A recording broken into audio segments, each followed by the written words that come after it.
레위기 12장 말씀입니다.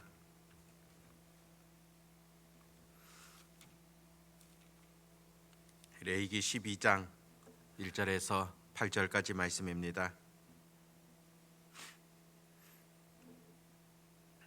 우리 같이 하나님의 말씀을 읽도록 하겠습니다. 여호와께서 모세에게 말씀하여 이르시되 이스라엘 자손에게 말하여 이르라. 여인이 임신하여 남자를 낳으면 그는 이래 동안 부정하리니 곧 월경할 때와 같이 부정할 것이며 여덟째 날에는 그 아이의 포피를 벨 것이요 그 여인은 아직도 33일을 지내야 산혈이 깨끗하리니 정결하게 되는 기한이 차기 전에는 성물을 만지지도 말며 성소에 들어가지도 말 것이며 여자를 낳으면 그는 2일 동안 부정하리니 월경할 때와 같을 것이며 산혈이 깨끗하게 되면 66일을 지내야 하리라. 아들이나 딸이나 정결하게 되는 기한이 차면 그 여인은 번제를 위하여 1년 된 어린 양을 가져가고 속죄제를 위하여 집 비둘기 새끼나 산 비둘기를 회막문 제사장에게로 가져갈 것이요 제사장은 그것을 여호와 앞에 드려서 그 여인을 위하여 속죄할지니 그리하면 산혈이 깨끗하리라. 이는 아들이나 딸을 생산한 여인에게 대한 규례니라. 그 여인이 어린 양을 바치기에 힘이 미치지 못하면 산 비둘기 2마리나 집 비둘기 새끼 2마리를 가져다가 하나는 번제물로 하나는 속죄제물로 삼을 것이요 제사장은 그를 위하여 속죄할지니 그가 정결하리라. 아멘. 레위기 11장부터 15장까지 말씀을 보면은 정한 것과 또 부정한 것이 어떠한 것인가 말씀하고 있습니다. 앞서서 레위기 11장에서는 음식법과 관련한 정결한 것 또 부정한 것에 대해서 하나님 말씀해 주셨습니다. 오늘 본문 레위기 12장에서는 아이를 낳은 여인에 대한 그런 정결 규례가 나타납니다. 출산할 때 그 흘린 피로 인하여서 부정하게 되어지는데 정결하게 되는 그런 제사에 대해서 하나님께서 가르쳐 주고 있는데요. 출산 자체가 물론 부정하다는 것은 결코 아닙니다. 출산이라는 것 하나님께서 주신 복이라고 볼 수 있고 실제로 아브라함에게도 하나님 복을 약속하시면서 너의 후손들이 하늘의 별과 같이 또 바다의 모래와 같이 많아지게 될 것이다. 그렇게 전해 주셨습니다. 그런데 오늘 본문에 보면 왜 출산할 때 부정하다 그렇게 기록하고 있겠습니까? 바로 피를 흘렸기 때문입니다. 구약 성경에 보면은 피 자체가 부정한 것은 아닙니다. 생명체의 그 생명에 있어서 피라는 것 얼마나 중요합니까? 그런데 피라는 것이 체내에 있지 아니하고 배출되어서 나오는 경우 부정하다 그렇게 말씀합니다. 피 흘림이라는 것 사실상 이것은 생명이 흘러나오는 것이라고 볼 수 있고 또 피를 흘림을 통하여서 생명체를 죽이게 되어지는 그런 결과가 나타나지 않습니까?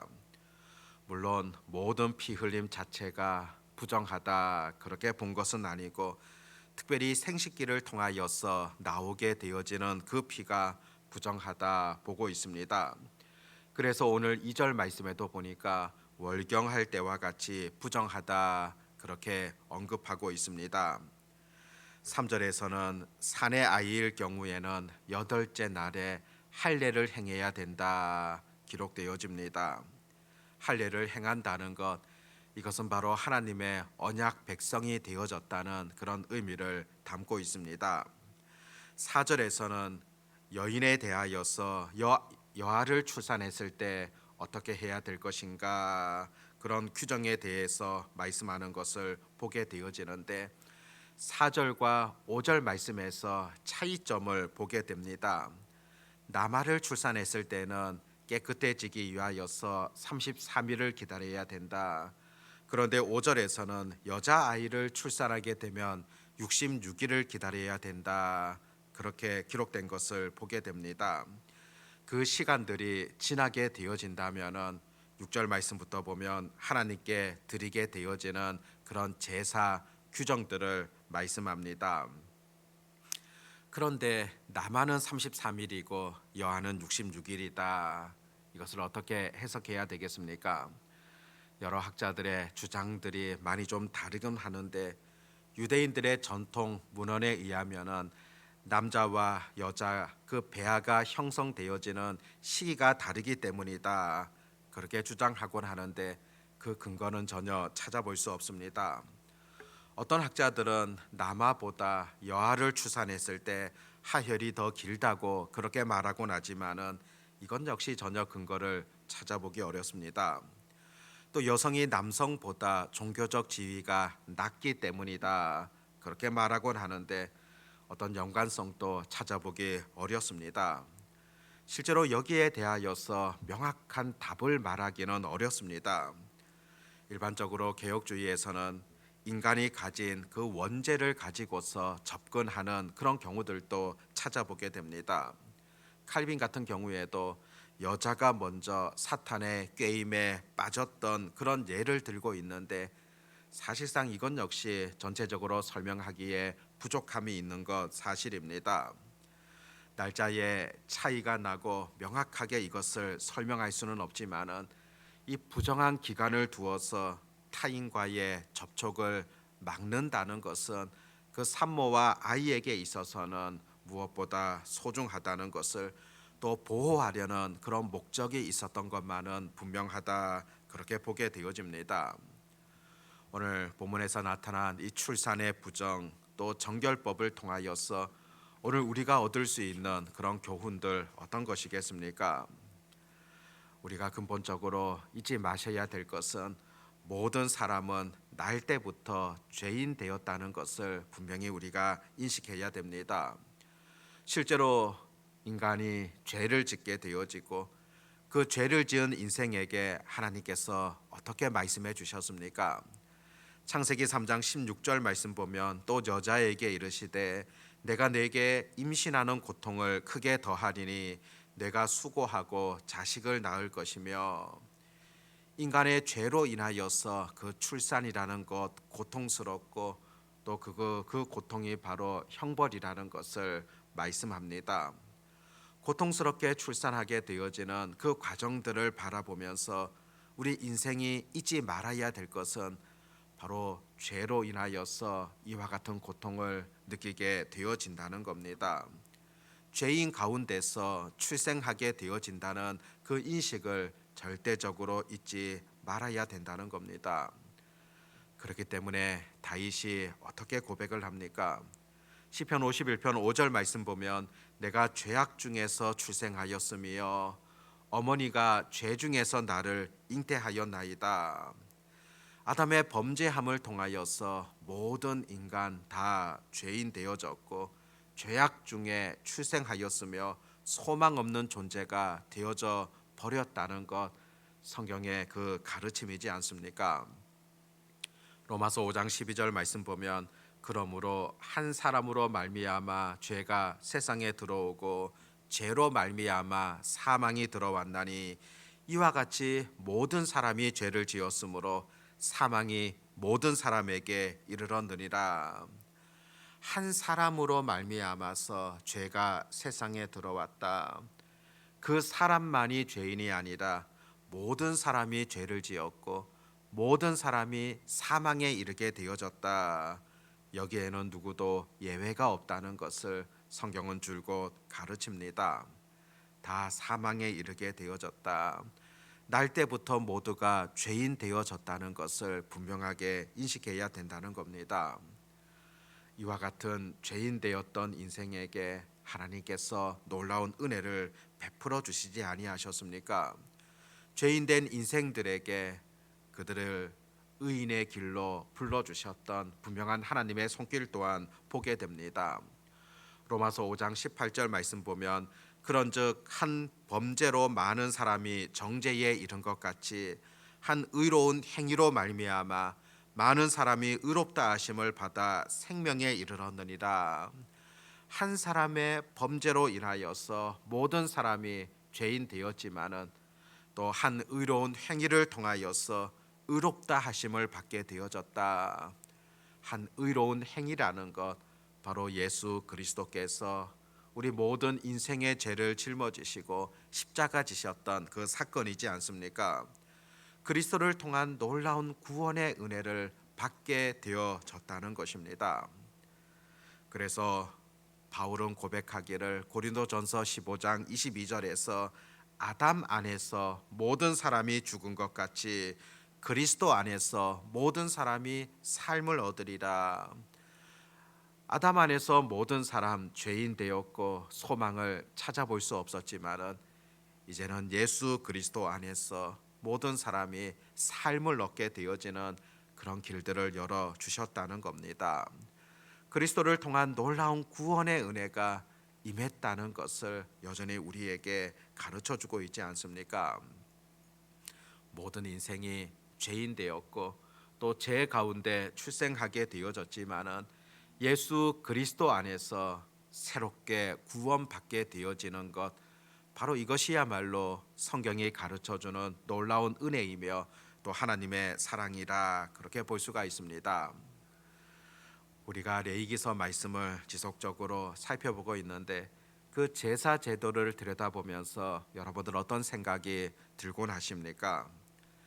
신약 시대를 살아가고 있는 우리에게는 얼마나 큰 은혜요 복인가를 늘 깨닫지 않습니까? 여러 복잡한 규정들, 여러 제사 제도들, 우리는 그것을 쫓아가는 것이 아니라 온전한 화목 제물이 되어 주셨던 그 예수님, 그 예수님을 믿음을 통하여서 우리는 구원을 받게 되어졌고 또 언제든지 하나님께로 나아갈 수 있는 그런 은혜, 은총을 입었다는 놀라운 사실들을 다시 한번 우리가 잊지 마셔야 되는 겁니다. 이렇게 큰 은혜를 받은 하나님의 백성 되었음을 늘 우리가 잊지 마시고 하나님께로 나아가서 마음껏 기도하며 또 하나님의 뜻을 이 땅 가운데 아름답게 실천해 나가는 그런 삶이 되어져야 하지 않겠습니까? 6절 말씀부터 보면은 그 산모에 대해서 이제 기한이 찬 이후에 하나님 앞에 제사를 드리게 되는데 번제와 속죄제를 드릴 것을 그렇게 말씀합니다. 우리가 앞서서도 레위기에서 살펴보았고 또 뒤에서도 보게 되지만은 일반적으로 제사를 드릴 때 속죄제를 먼저 드리고 번제를 나중에 드리는 그런 경우들이 많이 등장하게 되어지고 또 그렇게 늘 순서가 되어지는데 오늘 본문 속에서는 번제를 먼저 드리고 속죄제가 나중 나오는 것을 보게 됩니다. 속죄제라는 것은 죄 용서와 관련된 것이고 번제라는 것은 헌신과 관련되어진 그런 제사입니다. 어떤 학자들은 이 부분을 해석하면서 그 출산 규정에 있어서의 그 산모가 드리게 되는 속죄제보다도 헌신된 마음으로 이 아이를 하나님께 드린다는 의미를 담은 이 번제가 더 중요하다 그렇게 주장하곤 합니다. 의미 있는 그런 해석이라 볼 수가 있습니다. 하나님 앞에 그 자녀를 드리며 그 자녀를 믿음으로 하나님 앞에 드리겠다는 그런 서약들, 그런 헌신들, 이것이야말로 산모에게 있어서 중요하다는 것을 가르쳐 주시는 그런 말씀이다 보게 되어집니다. 우리가 5월이 되어지면서 지속적으로 우리가 듣는 그런 말씀이지만은 다시 한번 우리 가정이 하나님 앞에 늘 바르게 서야 되는 것, 또 우리 가정이 온전히 하나님께 헌신해야 되는 것, 하나님께서 바라시는 바 아니겠습니까? 하나님을 온전한 믿음으로 고백하고 섬기는 그런 가정이 되어지는 것, 여전히 우리가 기도해야 될 그런 기도 제목이라 보게 되어집니다. 오늘 레위기 12장을 통하여 주시는 교훈들 다시 한번 우리가 기억하면서 하나님께서 베풀어 주신 신약 시대의 놀라운 은혜들을 기억하며 또 감사함으로 나아갈 수 있기를 바라고, 우리 가정이 또 온전히 하나님 앞에 헌신함으로 나아가기를 다짐하는 그런 기도들이 오늘 또 우리들에게 있어지시기를 바랍니다. 기도하겠습니다. 하나님 아버지, 오늘 말씀을 통하여서 주시는 그런 하나님의 교훈들 다시 한번 돌아보게 되어집니다. 아버지 하나님, 모든 사람이 죄인 되어졌고 날 때부터 죄인이었음에도 우리 예수님께서 놀라운 은혜를 부어 주심을 통하여서 온전한 속죄 제물이 되어 주심을 통하여서 놀라운 구원의 은혜들을 오늘도 우리들에게 허락하여 주심을 진심으로 감사를 드립니다. 그 은혜에 감격하며 또 감사하며 살아갈 수 있는 그런 저희들의 삶이 되게 하여 주시옵고, 또 무엇보다도 하나님께서 베푸신 놀라운 구원의 은총들을 또 믿지 않는 영혼들에게, 아직도 깨닫지 못하는 영혼들에게 전해주는 그런 사명 또한 감당하는 그런 은혜가 있게 해 주시옵소서. 아버지 하나님, 무엇보다도 가정을 통하여서 영광 받으시길 원하시고 온전히 가정이 하나님 앞에 바로 서기를 바라며, 또 무엇보다 하나님 앞에 헌신하기를 바라는 그런 마음들을 우리가 놓치지 않게 하여 주시옵시고, 아버지 하나님의 뜻을 먼저는 가정을 통하여서 아름답게 이루어 갈 수 있는 그런 다짐들이 있게 해 주시옵소서. 아버지 하나님, 세상에서 또 한 주를 시작하게 되어집니다. 무엇보다도 하나님의 뜻을 소중하게 여기며 하나님의 말씀들을 삶 가운데 아름답게 실천할 수 있는 그런 용기와 결단, 삶이 되게 해 주시옵소서. 오늘도 부르짖는 자들에게 약속하신 풍성한 은혜와 복을 더하여 주시옵시고, 또 힘들고 어려운 삶 가운데 여러 환경들 가운데 하나님 앞에 구하는 그런 영혼들 가운데 하나님께서 예비하신 그런 놀라운 은혜와 길들을 보여주시고 또 열어주시기를 간절히 소망합니다. 오늘도 말씀 가운데 거하며 하나님이 기뻐하시는 그런 삶을 살아가기를 간절히 소망하오며 전능하신 우리 주 예수님의 이름으로 기도드립니다. 아멘.